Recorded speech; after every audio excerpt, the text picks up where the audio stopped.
नमस्कार, NMF news देख रहे हैं आप। मैं हूं आपके साथ अभिषेक पुंडीर।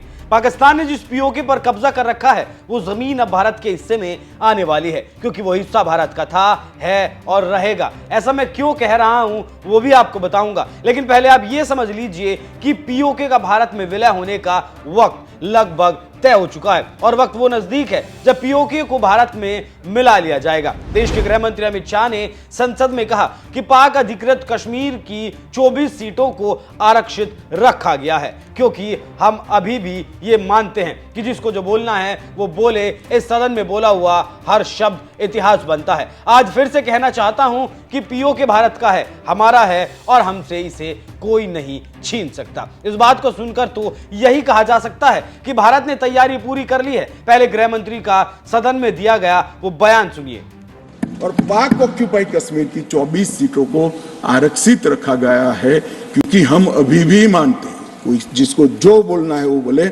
इस सदन में बोला हुआ शब्द इतिहास बनता है। मैं आज फिर से कहना चाहता हूं, पाक ऑक्यूपाई कश्मीर भारत का है, हमारा है और हमसे कोई नहीं छीन। मान्यवर, हमने 24 सीटें पाक ऑक्यूपाई कश्मीर के लिए सुनिश्चित की है। मान्यवर, अब तक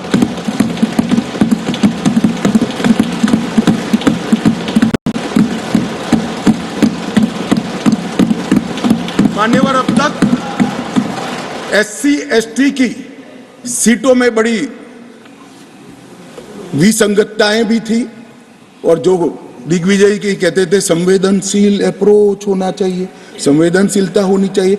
SC ST के प्रति संवेदना से ही यह निर्णय हुआ है। पहले जो 7 सीटें थी SC की उसको हमने बरकरार रखा और ST की सीट 0 थी, क्योंकि धारा 370 परमिट नहीं करती थी, अब परमिट करती है। 9 सीटों को रिजर्व कर दिया।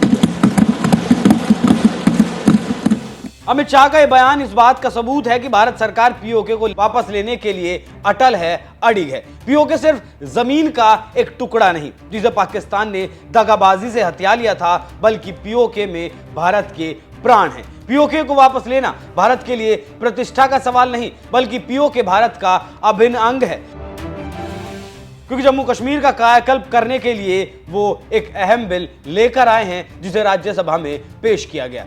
युद्धों में लगभग 41,844 परिवार विस्थापित हुए हैं, उनको भी भारत सरकार ने ढेर सारी चिंता करी है, मैं आगे बताता हूं। मगर ये बिल जो है मान्यवर, 3 सीटें, 2 जम्मू कश्मीर से विस्थापित परिवारों के लिए और 1 सीट पाक ऑक्यूपाई कश्मीर से विस्थापित आए हुए कश्मीरी भाइयों के लिए रिजर्व करने का काम नरेंद्र मोदी जी ने बहुत मन के साथ, चाव के साथ और संवेदना के साथ किया। मान्यवर, ये जो फैसला है उसी एक्ट का हिस्सा है जिस एक्ट को सब चैलेंज करते हैं। मैं उनको बताना चाहता हूं, जब आप 5 अगस्त 2019 के बिल को चैलेंज करते हो, तब आप डिलिमिटेशन कमीशन एक्ट को भी चैलेंज करते हो। ये मत भूलो कि आप इनके रिजर्वेशन के खिलाफ बात करते हो। मान्यवर, डिलिमिटेशन कमीशन ने गंभीरता से विचार करने के बाद समुदायों का प्रतिनिधित्व नॉमिनेशन द्वारा कराने की सिफारिश की है। और मान्यवर, जम्मू कश्मीर प्रशासन ने, जो आज स्वाभाविक है राष्ट्रपति शासन है, उसने भी अपना अभिप्राय डिलिमिटेशन कमीशन को दिया था। भारत सरकार ने के गृह मंत्रालय ने भी दिया था कि इनके प्रति सिंपैथेटिक व्यू लेना चाहिए, इनका प्रतिनिधित्व होना चाहिए। जब वो अपनी जमीन में ही नहीं है तो असेंबली में कैसे चुनकर जा सकते हैं।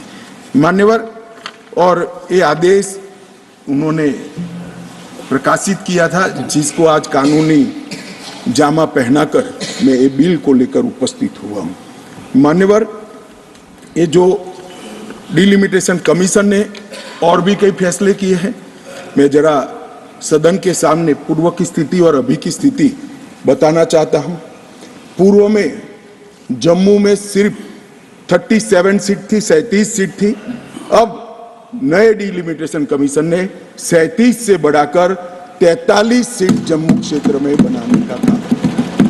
मान्यवर, कश्मीर में 46 सीट थी, 46 सीटें थी, अब 46 की जगह 47 सीटें 47 सीटें बनाने का था। इस तरह से जम्मू और कश्मीर दोनों को मिलाकर 83 सीटें थी। लद्दाख की सीटें निकाल दी है क्योंकि वहां यूटी बन चुकी। 83 सीटें थी, उसकी जगह 90 सीटें अब डिलिमिटेशन कमीशन ने करी है, जिसको भारत सरकार ने माना। अब आप ये भी समझ लीजिए कि पीओके की भारत में वापसी पक्की क्यों मानी जा रही है। संसद से लेकर यूएन तक पीओके की वापसी का ऐलान कर दिया गया है। पाकिस्तान की सत्ता कमजोर हो चली है, लगभग वेंटिलेटर पर सांस ले रही है। पीओके के भीतर पाकिस्तानी सेना की बर्बरता से आम नागरिक बदहाली की जिंदगी जी रहा है। खुद पीओके से लोग भारत में विलय की मांग कर रहे हैं।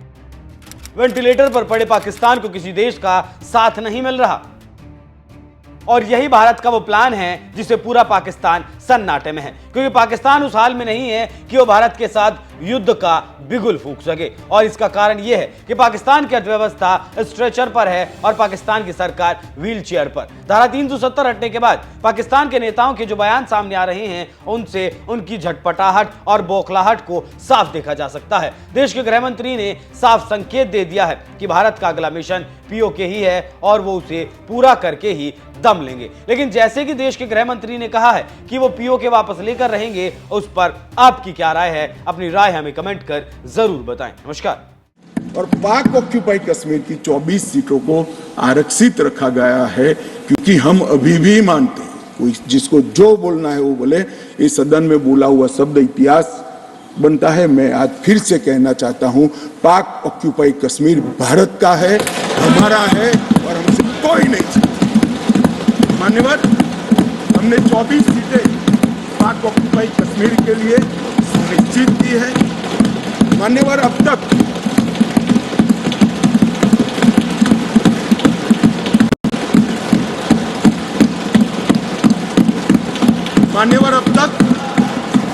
एससी एसटी की सीटों में बड़ी